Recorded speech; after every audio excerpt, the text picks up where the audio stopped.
السلام عليكم ورحمة الله وبركاته.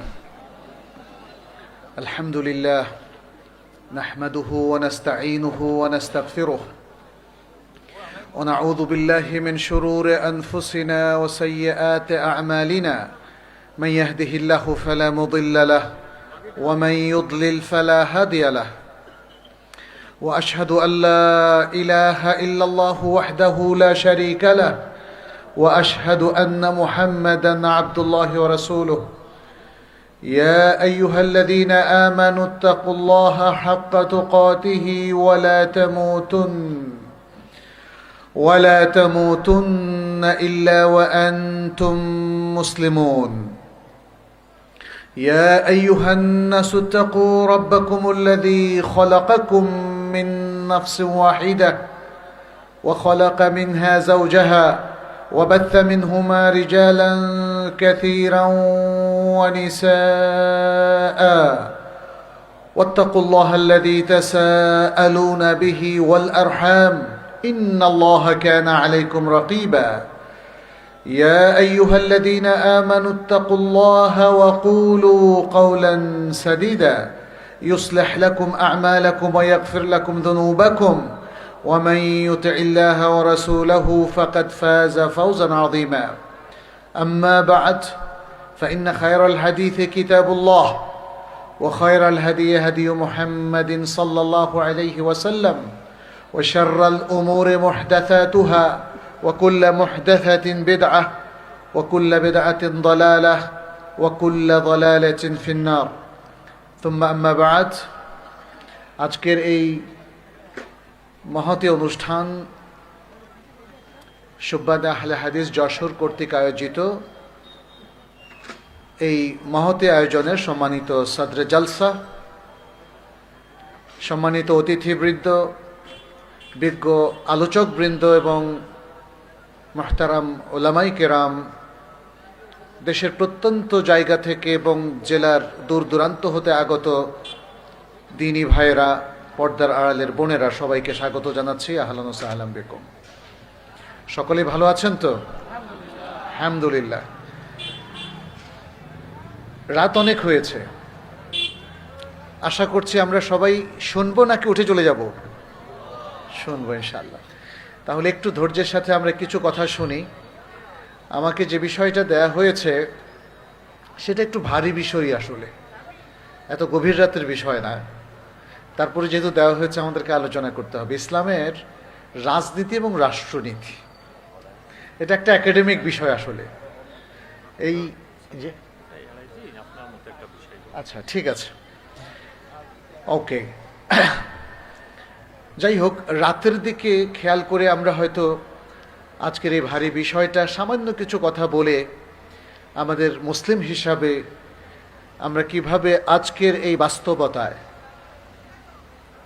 আল্লাহ এবং রাসূলের আনুগত্য আমরা পরিপূর্ণভাবে আদায় করতে পারি, মুসলিম হিসাবে সারা বিশ্বের সামনে মাথা তুলে দাঁড়াতে পারি, সে বিষয়টা নিয়ে আমরা আলোচনা করব।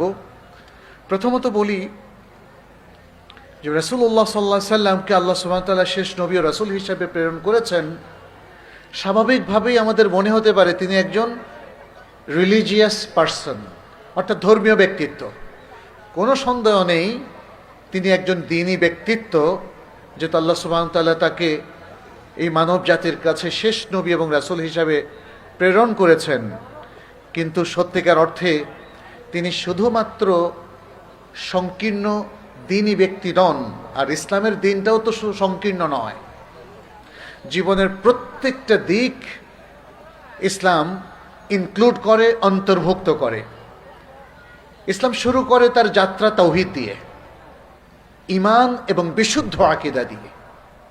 আজকের আমাদের এই বাঙালি মুসলমান যারা বাংলাদেশে আছেন, অনেকেই এই বিষয়টা ভালো করে উপলব্ধি করতে পারেন না। এর মূল কারণটাই হচ্ছে আমাদের যে ইলমি যাত্রা বা সফর, সেখানে অনেক সময় আপনি দেখবেন ঈমান আকীদার মূল পাঠটা নাই। ফলে একজন মুসলিমের জীবনে সবচেয়ে গুরুত্বপূর্ণ যে জিনিসটা, সেটা অনেক সময় আমরা মিস করে ফেলি।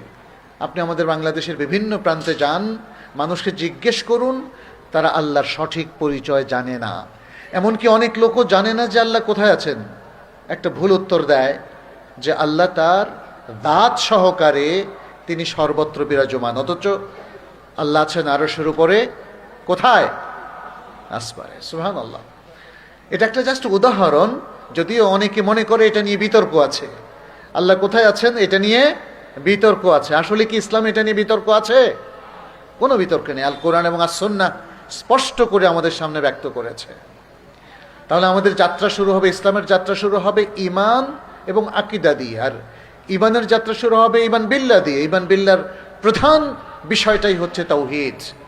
অতএব একজন মুসলিম যদি সত্যিকারের মুসলিম হতে চায়, তাকে তাওহীদবাদী মুসলিম হতে হবে।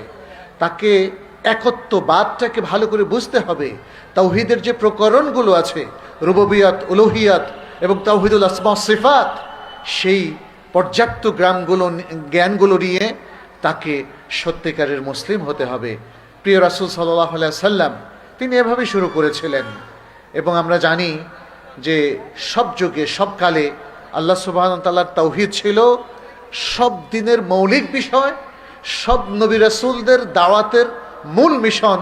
ইয়া কওমি ইবুদুল্লাহ মা লাকুম মিন ইলাহিন গায়রুহু, হে আমার জাতির লোকেরা, তোমরা এক আল্লাহর ইবাদত করো, তিনি ছাড়া তোমাদের সত্যিকার কোনো ইলাহ নেই। নবী সাল্লাল্লাহু আলাইহি সাল্লাম সে একই দাওয়াত নিয়ে এসেছেন। এই বিশ্ব মানবতাকে তাওহীদের আলো দিয়ে আলোকিত করতে তিনি এসেছেন। তিনি এসেছেন মানুষের মধ্যে শিরক কুফরির যে পঙ্কিলতা সেটা দূর করে মানুষকে, পরিবারকে, সমাজকে, রাষ্ট্রকে পরিচ্ছন্ন করতে পেরেছেন কিনা? আলহামদুলিল্লাহ। নবী সাল্লাল্লাহু আলাইহি সাল্লাম তার উপর রিসালাতের অর্পিত দায়িত্ব শতভাগ পালন করেছেন। আর এই দায়িত্ব উম্মার ওলামায়ে কেরাম এবং তুল্লাবুল ইলমের উপর তিনি আজকে ন্যস্ত করেছেন। কারণ তিনি বলেছেন, ইন্নাল উলামা ওয়ারাসাতুল আম্বিয়া। সেই দৃষ্টিকোণ থেকে আজকে আমাদের উপরই সে দায়িত্ব ন্যস্ত হয়েছে। নবী সাল্লাল্লাহু আলাইহি ওয়াসাল্লাম আমাদেরকে ঈমান শিখিয়েছেন, আকীদা শিখিয়েছেন। তিনি আমাদেরকে ইবাদত শিখিয়েছেন, যেটা মানব সৃষ্টির মূল লক্ষ্য। ওয়ামা খালাকতুল জিন্না ওয়াল ইনসা ইল্লা লিয়াবুদুন। জিন এবং ইনসানকে আমি আমার ইবাদতের জন্যই শুধু সৃষ্টি করেছি। এই আয়াত দ্বারা কি প্রমাণিত হয়? আপনাদের কাছে ক্লিয়ার কিনা? এই আয়াত দ্বারা প্রমাণিত হয় যে মানব সৃষ্টির মূল উদ্দেশ্যই হচ্ছে কি করা? আল্লাহর ইবাদত করা। আর ইবাদতের মূল এসেন্সটাই হচ্ছে আনুগত্য করা, আল্লাহর নির্দেশ মেনে চলা। নবী সাল্লাল্লাহু আলাইহি সাল্লাম নিজে সেগুলো পরিপালন করেছেন, আমাদেরকে করে দেখিয়েছেন। ইবাদতের অনেক বড় প্রোগ্রাম তিনি আমাদের জন্য আল্লাহর পক্ষ থেকে নিয়ে এসেছেন। সেই সালাত, মেরাজ থেকে সালাতের নির্দেশনা নিয়ে এসেছেন। হিজরি ২য় বর্ষে রমাদানের সিয়ামের পয়গাম নিয়ে এসেছেন এবং তারপর যাকাতের নির্দেশনা নিয়ে এসেছেন। ফৌজদারি দণ্ডবিধির যে বিধান, নফিল কিসাসে হায়াতুইয়া উলিল আলবাব, এভাবে একগুচ্ছ বিধান আল্লাহর পক্ষ থেকে প্রাপ্ত হয়ে গোটা মানব জাতিকে কিভাবে আল্লাহর বান্দা হতে পারবে সে শিক্ষা দিয়েছেন।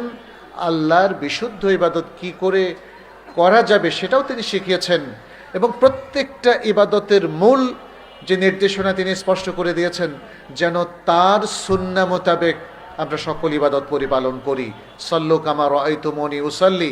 সালাতের ক্ষেত্রে তিনি বলেছেন, হজের ক্ষেত্রে বলেছেন, লিতাখুযু আন্নী মানাসিকাকুম, আমার কাছ থেকে তোমরা হজের বিধান শিখে নাও।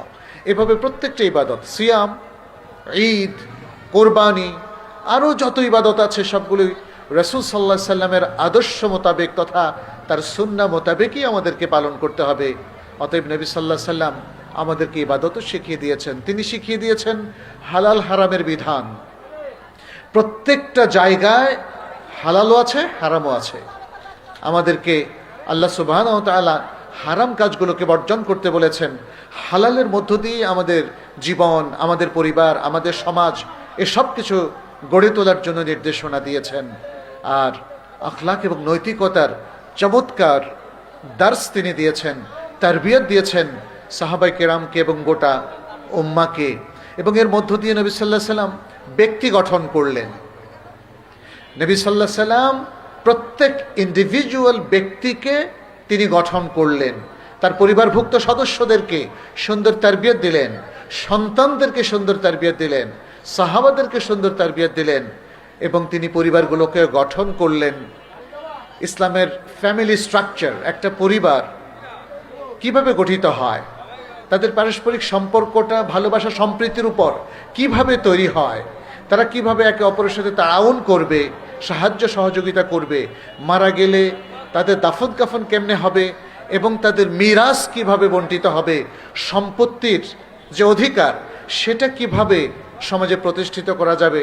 নবী সাল্লাল্লাহু আলাইহি সাল্লাম পুরো পরিবারের স্ট্রাকচার, সম্পত্তির বিধান, তাদের সম্পর্কের বিধান, এই সব কিছু চমৎকারভাবে তিনি তুলে ধরেছেন।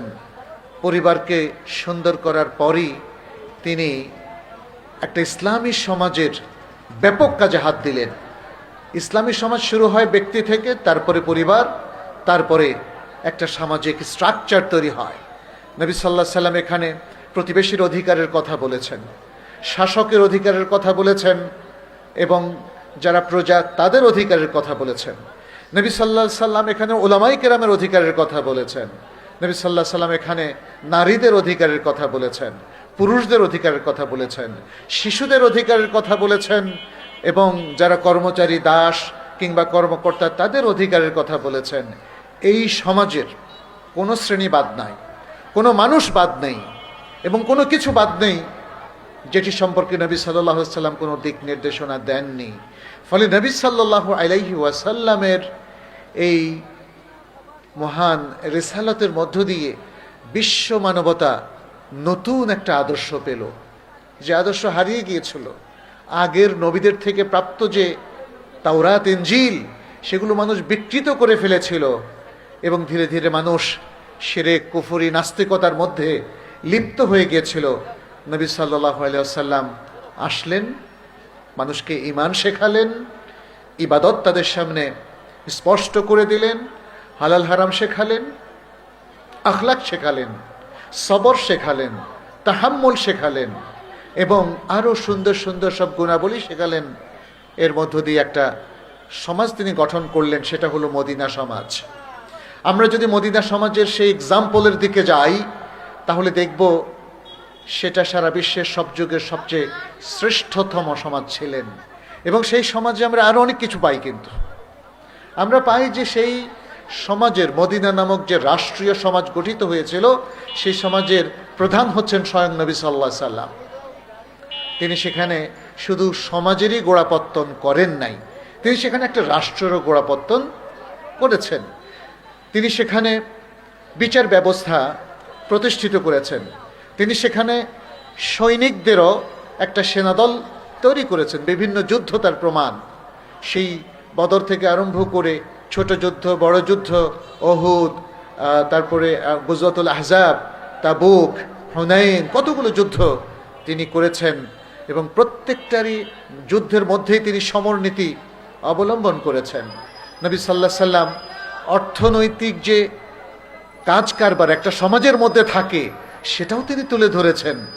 সেই কাজ কারবারের মধ্য দিয়ে তিনি হালাল এবং বিশুদ্ধ সুন্দর একটা অর্থ ব্যবস্থা গড়ে তুলেছিলেন, এবং এত সুন্দর একটা অর্থ ব্যবস্থা গড়ে তুলেছিলেন যার মধ্য দিয়ে সমাজের সকল অভাব দূরীভূত হতে থাকে, দারিদ্র্য বিমোচিত হতে থাকে, জাকাত ব্যবস্থার প্রতিষ্ঠিত হতে থাকে, এবং মানুষের মধ্য থেকে লোভ লালসা চলে যায়, মানুষ একে অন্যের পাশে এসে দাঁড়ায়।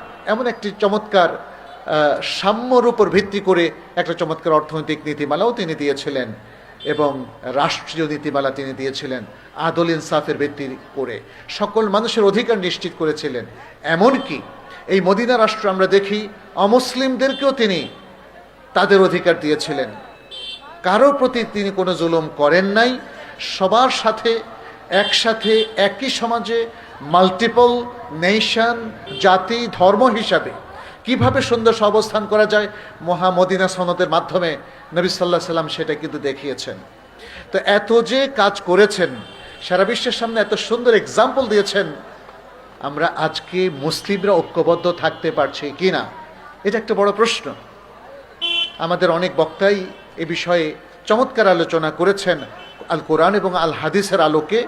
আমিও আপনাদের সামনে দীর্ঘ আলোচনা করব না, বুঝতে পেরেছি অনেক রাত হয়ে গেছে, সবারই হয়তো মনোযোগও নষ্ট হয়ে যাচ্ছে, কিন্তু আমি বলবো যে আর অল্প কিছুক্ষণ আপনারা অপেক্ষা করুন, আমরা ইনশাল্লাহ আমাদের কথা এখানেই শেষ করব।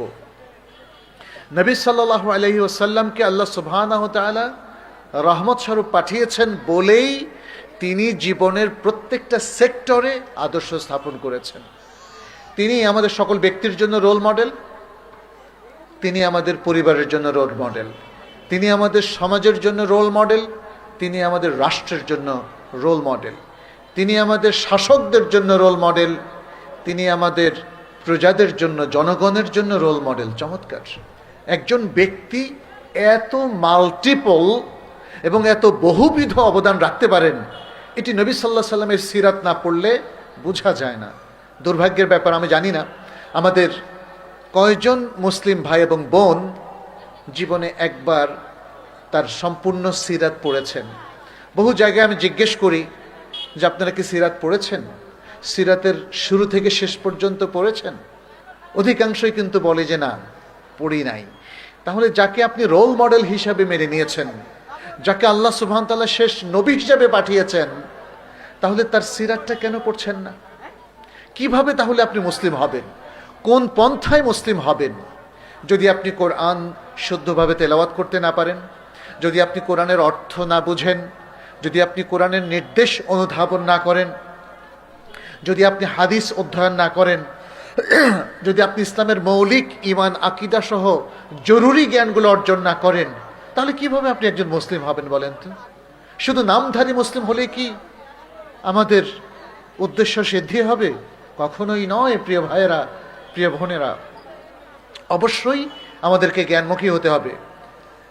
আর এই যে মানহাজের কথা বলা হচ্ছে, আহলুল হাদিসের মানহাজ, এটা আসলে ইলমি মানহাজ, মনে রাখবেন।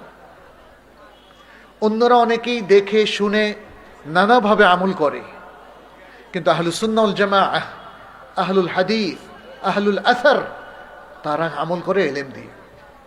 কি দিয়ে আমল করে? ইলম দিয়ে। ফলে কোনো উপায় নেই, আমাদেরকে প্রথমত জরুরি জ্ঞানগুলো অর্জন করতে হবে।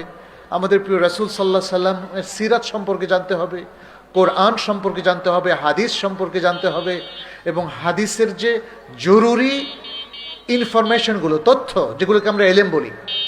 যেমন বলা হয় 500 আয়াতের বেশি হাদিস আহকাম সম্পর্কিত, আর 3000-এর মতো হাদিস হচ্ছে আহকাম সম্পর্কিত, যেগুলো আমাদের জন্য খুব জরুরি।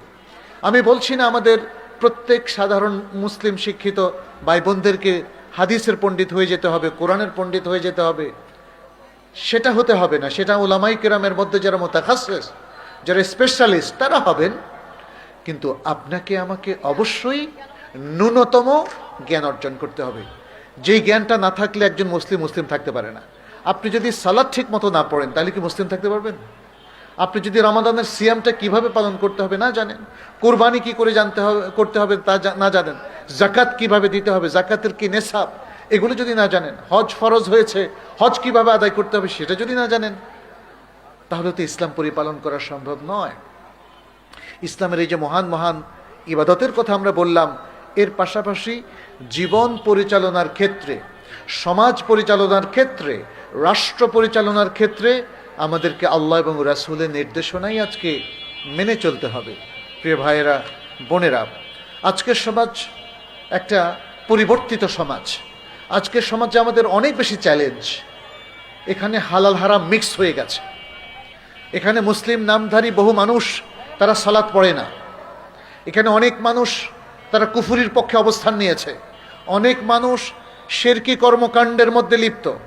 অনেক মুসলিম আমরা দেখতে পাচ্ছি ইবাদত এর বদলে তারা বেদাতের মধ্যে লিপ্ত। আজকে আমাদের যদি আমরা সচেতন না হই, তাহলে কিন্তু এই কলুষতা আমাদেরকে আক্রমণ করবে। আমাকে যদি না করে আমার সন্তানকে করবে, আমার পরিবারকে করবে, সমাজকে করবে। অতএব আজকে আমাদের অনেক বেশি সচেতনতা প্রয়োজন, জ্ঞান অর্জন প্রয়োজন, এবং সঙ্গবদ্ধ একটা জীবনযাপন করা প্রয়োজন সেই সকল লোকদের নেতৃত্বে যারা বিশুদ্ধ ঈমান এবং বিশুদ্ধ আকীদা ধারণ করেন, যারা সঠিক মানহাজে চলেন, যারা সালাফে সালেহিনের আদর্শের উপর সেইভাবে প্রতিষ্ঠিত থাকেন যেভাবে রাসূল সাল্লাল্লাহু আলাইহি ওয়াসাল্লাম বলেছেন, আলাইকুম বিসুন্নতি ওয়া সুন্নাতিল খুলাফায়ে রাশিদিন, এবং ফিরকায়ে নাজিয়ার প্রসঙ্গে যে নবী সাল্লাল্লাহু আলাইহি ওয়াসাল্লাম যে সংজ্ঞায় বলেছেন, মা আনা আলাইহি ওয়া আসহাবি, আমি এবং আমার সাহাবায়ে কেরাম যেই মহান আদর্শের উপর স্থাপিত, যে ঈমান, আকীদা, যে ইবাদতের সিস্টেম এবং যে হালাল হারামের বিধানের উপর, আখলাকের উপর তারা প্রতিষ্ঠিত, সেই বিধানের উপর আজকে আমাদেরকেও প্রতিষ্ঠিত থাকতে হবে। আমাদেরকে সালাফের সঠিক মানহাজটাকে বুঝতে হবে, তাদের বিশুদ্ধ আকীদাটা পড়ে নিয়ে, বুঝে নিয়ে নিজেদের বুকে সাদরে সেগুলোকে পোষণ করতে হবে, নিজেকে আলোকিত করতে হবে, পরিবারকে আলোকিত করতে হবে, সমাজকে আলোকিত করতে হবে। আমি আজকের এই আয়োজনে যারা সারাদিন কষ্ট করেছেন, আমি তাদেরকে ধন্যবাদ জানাই, শুকরিয়া জানাই, এবং আমি মনে করি আমার আর দীর্ঘ আলোচনার প্রয়োজন নেই। বিশেষ করে আজকে অনেক উলামায়ে কেরাম আপনাদের সামনে বক্তব্য রেখেছেন এবং বোধ করি গুরুত্বপূর্ণ অনেকগুলো বিষয় বক্তব্য রেখেছেন। আপনারা যদি সেগুলো ধরে রাখতে পারেন, আমি মনে করি সেটা যথেষ্ট ঢের হবে, আমাদের জন্য যথেষ্ট হবে। অনেক সময় আমরা অনেক কথা শুনি, সব কথা ধরে রাখতে পারি না, কিন্তু মৌলিক কথাগুলো যদি আজকে আমরা এই মাহফিল থেকে নিয়ে যেতে পারি, আমি আশা করি আপনারা উপকৃত হবেন, আলোকিত হবেন এবং এর মধ্যে পাথেয় পেয়ে যাবেন। যে কোনো একটা এলমি আলোচনা, এলমি মজলিস, এলমি মাহফিল থেকে আমাদের জীবনটা যেন নতুন করে শুরু হয়, নতুন করে আমরা বুস্ট আপ হই, নতুন করে উদ্বুদ্ধ হই, অনুপ্রাণিত হই, আল্লাহর ভালো বান্দা হওয়ার আমরা চেষ্টা করি। জি, আমার কাছে একটা প্রশ্ন এসেছে, তার আগে আমি আমার কথাটা একটু শেষ করতে চাচ্ছি। আলহামদুলিল্লাহ, আমরা আসুন এই যে আলোচনাগুলো শুনলাম, এ থেকে আমাদের পরবর্তী জীবনের করণীয়গুলো ঠিক করে নেই। কি করা আমাদের উচিত, কি বর্জন করা আমাদের উচিত, কিভাবে একটা সংঘবদ্ধ সুন্দর জীবন আমরা যাপন করব, কিভাবে নিজেদের মানোন্নয়ন করব, নিজের সন্তানের, পরিবারের সবার মানোন্নয়ন করব, কিভাবে আমি আমার সাথে যারা রিলেটেড আছেন সবার অধিকার সুন্দরভাবে দেব, আমার স্বার্থের চেয়ে অন্যের স্বার্থকে প্রাধান্য দেব, এবং কিভাবে আমরা আসলে রাসূল সাল্লাল্লাহু আলাইহি ওয়াসাল্লাম এবং তার সাহাবাদের আদলে নিজেদেরকে আদর্শ মানুষ হিসাবে গড়ে তুলতে পারবো। আমার বিশ্বাস যে আজকের আলোচনাগুলো থেকে আপনারা সেই মাল মশলা পেয়ে গেছেন, সেই দিক নির্দেশনা পেয়ে গেছেন। আমি দোয়া করি আল্লাহ আপনাদেরকে সবাইকে তৌফিক দান করুন, যাতে করে সেই আলোকেই আমরা সকলেই জীবন করতে পারি। এতটুকু বলে আমার মূল আলোচনা আমি শেষ করছি। একটা প্রশ্ন এসেছে, বলেছেন, প্রিয় শাইখ, ভার্সিটি ও কলেজ পড়ুয়া শিক্ষার্থীরা ঘুম থেকে জাগ্রত হওয়া থেকে নিয়ে ঘুমানোর আগ পর্যন্ত প্রাত্যহিক জীবনের দৈনন্দিন রুটিন তার কেমন হবে, যেখানে ভার্সিটি ও কলেজ পড়ুয়া শিক্ষার্থীরা একাডেমিক লেখাপড়ার অনেক চাপে থাকে ও অনেকেই টিউশনি করিয়ে জীবিকা নির্বাহ করে। আপনি দীর্ঘ পরামর্শ মোতাবেক নাসিহা করবেন এবং দ্বীনি ইলম ও ভার্সিটির লেখাপড়া উভয় ভালোভাবে অর্জন করার জন্য উপায় বলবেন। আপনাকে আল্লাহর জন্য ভালোবাসি। জাযাকুমুল্লাহু খায়রান। আহাব্বাকুমুল্লাযী আহবাবতুমুনি ফীহি ওয়া জাযাকুমুল্লাহু খায়রান আয়দান আন্না ওয়া আনিল মুসলিমিন ওয়া আনিল ইসলামি ফিদ দারাইন। এখানে যেটা বলেছেন যে আমাদের কলেজের শিক্ষার্থীরা এবং ইউনিভার্সিটিতে যারা অধ্যয়ন করছে, আমাদের ছোট ভাইয়েরা, বোনেরা, তারা কিভাবে তাদের ডেইলি রুটিনটা করবে। ডেইলি রুটিনের মধ্যে প্রথম যেটা অবশ্যই খেয়াল রাখতে হবে সেটি হচ্ছে ফরজ ওয়াজিবগুলো যেন মিস না যায়। ছেলেরা তারা জামাতের সাথে যেন সালাত পড়ে এবং তাদের প্রাত্যহিক জীবনে তাদের অনেকগুলো ব্যাপার আছে, শুধু কাজ করা নয়। তাদের যেমন ড্রেস কোডটা রাসূল সাল্লাল্লাহু আলাইহি ওয়াসাল্লামের সুন্নাহর সাথে যেন সাংঘর্ষিক না হয়। ছেলেরা যেন টাকনুর নিচে না পড়ে এবং মেয়েরা যেন টাকনুর উপরে না পড়ে, তাই না? আজকাল তো মেয়েরাও দেখা যাচ্ছে যে পোশাক আশাকের মধ্যে একটু বেসামাল হয়ে পড়েছে। অশ্লীলতার কথা না হয় নাই বললাম, মেয়েদের অবশ্যই হিজাব করতে হবে। হ্যাঁ, তাদের নানা কিছু, তাদের হেয়ার কাটিং, তাদের ফাউন্ডেশন কিংবা আরও যে সমস্ত প্রসাধনী সামগ্রী তারা ব্যবহার করে, তারপরে অনেকে ব্রু প্লাগ করে, আপনারা জানেন ব্রু প্লাগ তো এটা রাসূল সাল্লাল্লাহু আলাইহি ওয়াসাল্লামের লানত একটা একটা অভিশাপের জায়গা। এভাবে মেয়েদেরকেও আমরা দেখি যে তারা অনেকগুলো শরিয়া লঙ্ঘন, শরিয়ার নির্দেশনা তারা বর্জন করছে। তো এটা আমাদেরকে ঠিক করতে হবে। বিশেষ করে যারা শিক্ষার্থী ইউনিভার্সিটির শিক্ষার্থী, তিনি ফিজিক্সে পড়ছেন, তিনি কেমিস্ট্রিতে পড়ছেন, কিংবা তিনি সোশ্যাল সায়েন্সে, ইকোনমিক্সে পড়ছেন, তাইলে কি তার কি ইসলাম পড়তে হবে না? বলেন তো। অবশ্যই ইসলাম পড়তে হবে। শিক্ষার্থীদের মনে রাখতে হবে জাগতিক কারণে তিনি যাই পড়েন না কেন সেটার যেমন বৈধতা থাকতে হবে, পাশাপাশি তার এই জাগতিক শিক্ষার চাইতে ইসলামের কাছে তার ধর্মীয় শিক্ষা বা দ্বীনি শিক্ষার গুরুত্ব অনেক বেশি। যে জরুরি জ্ঞানের কথা আমি বললাম, আমাদের ভার্সিটির এই শিক্ষার্থী ভাইয়েরা বোনেরা, তোমাদেরকে অবশ্যই দ্বীনের জরুরি জ্ঞান অর্জন করতে হবে। তাহলে তোমরা তোমাদের যে ক্লাসের জন্য যে রুটিনটা করবা, তার পাশাপাশি দ্বীনের জন্য এটার রুটিনটা করবা। আমি আশা করছি আমাদের যে দ্বীনি সংগঠনগুলো আছে, সেই সকল সংগঠন ভার্সিটির এই ছেলে এবং মেয়েদেরকে তারা হেল্প করবেন। এর পাশাপাশি আমি বলবো যে যেটা আমাদের দরকার, আমাদের একটা ডিসিপ্লিন মেনটেন করা। আমরা দেখতে পাচ্ছি অনেক ছাত্রছাত্রীরা তারা খুব বেসামাল, তারা গ্যাজেট কালচার, অর্থাৎ এই যে অ্যান্ড্রয়েড ফোনে অনেক বেশি সময় দেয়, ইন্টারনেটে অনেক বেশি সময় দেয়, অনেকে এডিক্টেড হয়ে পড়ে। এটাকে বর্জন করতে হবে। এটা যেন আমাদের কোনো রুটিনে না থাকে, বরং জরুরি প্রয়োজন ছাড়া ইন্টারনেট ব্রাউজ করব না, টেলিফোন ব্যবহার করব না, অ্যান্ড্রয়েড ফোন ব্যবহার করব না। এটা আমাদের থাকতে হবে। নিয়মিত ঘুমাতে হবে, পর্যাপ্ত ঘুম, রাতের ঘুম বাদ দেওয়া যাবে না। রাত 10টার পরে, 10:30টার পরে ঘুমিয়ে পড়তে হবে এবং ফজরের সাথে সাথে জাগতে হবে।